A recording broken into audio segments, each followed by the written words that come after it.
Hi guys. मैं सैयद आज़म अली एक बार फिर आपके लिए एक अलग स्टोरी लेकर आया हूँ। इस बार कहानी बहुत मुख्तलिफ है। शायद आपने सुनी हो या ना सुनी हो, लेकिन इस बार कहानी बहुत मुख्तलिफ है। जिन्नात के बारे में तो आप लोगों ने सुना होगा कि जिन्नात हैं, और वाकई जिन्नात हैं।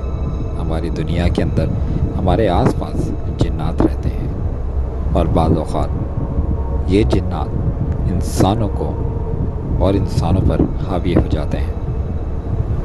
जिन्नात अच्छे भी होते हैं और जिन्नात बुरे भी होते हैं। जो अच्छे जिन्नात होते हैं वो साथ देते हैं और मदद करते हैं, लेकिन जो बुरे जिन्नात होते हैं वो इंसानों को तंग करते हैं, और वो अपनी जगह किसी को नहीं देते।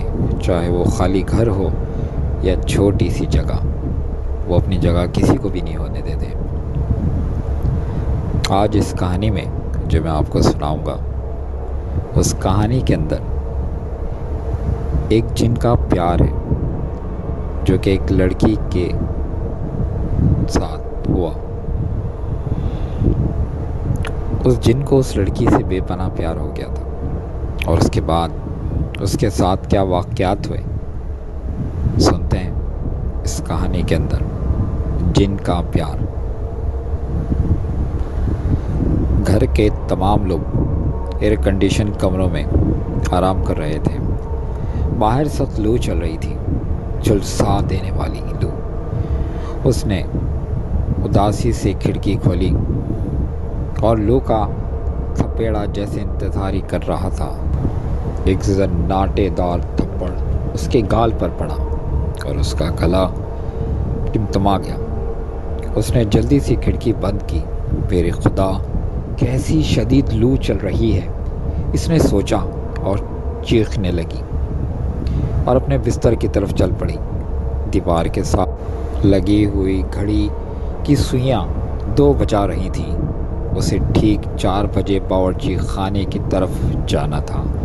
शाम की चाय ठीक 5 बजे लगती थी। गोया अभी आराम करने के लिए 2 घंटे थे।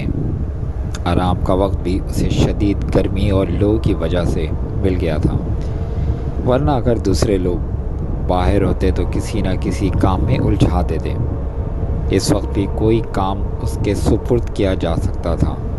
कुछ ना सही तो चची अम्मा के पाँव ही दबाने होते, लेकिन उस वक्त अगरचे चची अम्मा उससे पाँव दबा लेती तो उसे भी एयर कंडीशन कमरे की ठंडक नसीब हो सकती थी, और ये बात किसी को गवारा नहीं थी।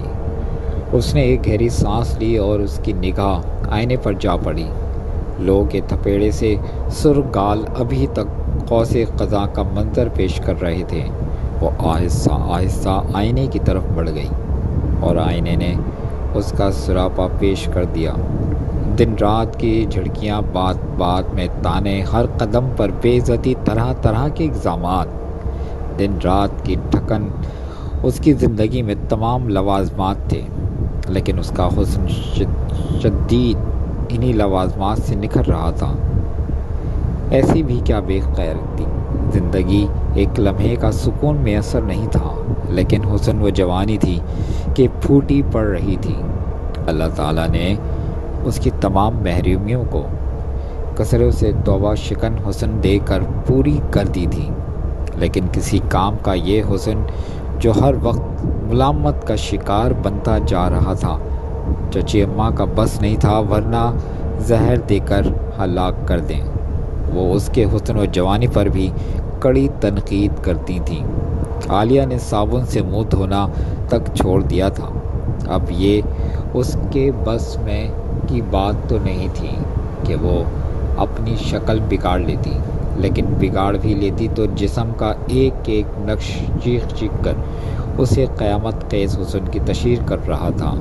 ना जाने कब तक वो आईने से हुस्न का खिराज वसूल करती रही, फिर एक ठंडी सांस लेकर आईने के सामने से हटकर बिस्तर पर गिर पड़ी। 12 साल की उम्र थी जब माँ और बाप कार के एक हादसे का शिकार हो गए थे। وہ خود اسکول میں تھی جب اسے حادثے کی اطلاع ملی تو وہ بے ہوش ہو گئی۔ پورے 4 دن کے بعد وہ شائع تھا۔ دادی اماں بیٹی کی نشانی کو گلے لگا کر آئیں، لیکن چچی کو اس نشانی سے ہمیشہ سے چڑ تھی۔ اب تو مستقبل عذاب بن رہی تھی۔ بہرحال دادی کی زندگی میں تو ان کی نہ چل سکی، لیکن دادی کی آنکھ بند ہوتے ہی اس پر مصیبتوں کے پہاڑ ٹوٹ پڑے۔ دادی کے علاوہ گھر کا ہر فرد اس سے نفرت کرتا تھا۔ چچا جان تو بیوی کے غلام قسم کے انسان تھے۔ بھائی کی نشانی پر بھی رحم بھی آ جاتا تو چچی جان کے خیر کی وجہ سے خاموش رہتا۔ چچی جان کی بہن خالہ فوزی بھی ساتھ رہتی تھیں، بیوہ لاول تھیں، لیکن اللہ تعالیٰ نے یہ دونوں مرتبے ان کی فطرت کو سامنے رکھتے ہوئے ہی دیے تھے۔ بلا کی جلاد اور کینہ ور خاتون تھیں۔ بات بات میں ناک منہ چڑھانا ان کی عادت تھی۔ خاص طور پر عالیہ ان کے عذاب کا شکار رہتی تھی، بلکہ چچی سے زیادہ اسے خالہ فوزی سے ہول چڑھتا تھا۔ وہی کئی اجماع عظمیٰ تو بچپن میں تو ٹھیک ہی رہیں، لیکن جوانی آئی تو عالیہ کے مقابلے میں بری طرح حساس کمتری نے ان کے دلوں میں عالیہ کے لیے نفرت پیدا کر دی تھی۔ عالیہ کا معمولی لباس، اس میک اپ سے عاری چہرہ ان کے 1000 میک اپ زدہ چہروں سے کہیں بڑھ کر حسین تھا۔ بہت سی نقائب میں انہیں اس بات کا اندازہ ہو چکا تھا، چنانچہ گھر کی تقریب عالیہ کا مکمل بائیکاٹ کر دیا گیا تھا۔ بس بہر صورت کون سی حقارت تھی جو عالیہ کے انتظامات نہ کیے گئے تھے؟ وہ ہر عذاب کو خاموشی سے جھیل رہی تھی۔ اس کی زندگی میں کوئی بہار نہ تھی۔ اسے نہیں معلوم تھا کہ اس کا مستقبل کیا ہوگا۔ بستر پر بیٹھی وہ انہی خیالات میں نہ جانے کب تک کھوئی ہوئی تھی۔ اس دیوار کے ساتھ لگی ہوئی گھڑی نے 3 بجائے اور وہ خیالات کے بھنور سے نکل آئی۔ ابھی تو 1 گھنٹہ باقی ہے۔ اگر لیٹ گئی تو شاید نیند آ جائے، اور یہ نیند اس کے لیے قیامت ہوتی۔ اگر ذرا بھی دیر ہو جاتی تو گھر والے چیخ چیخ کر آسمان سر پر اٹھا لیتے۔ کمرے میں تنہا بیٹھے بیٹھے دل گھبرانے لگا۔ باہر لو چل رہی تھی، ورنہ بائیں باغ میں چلی جاتی۔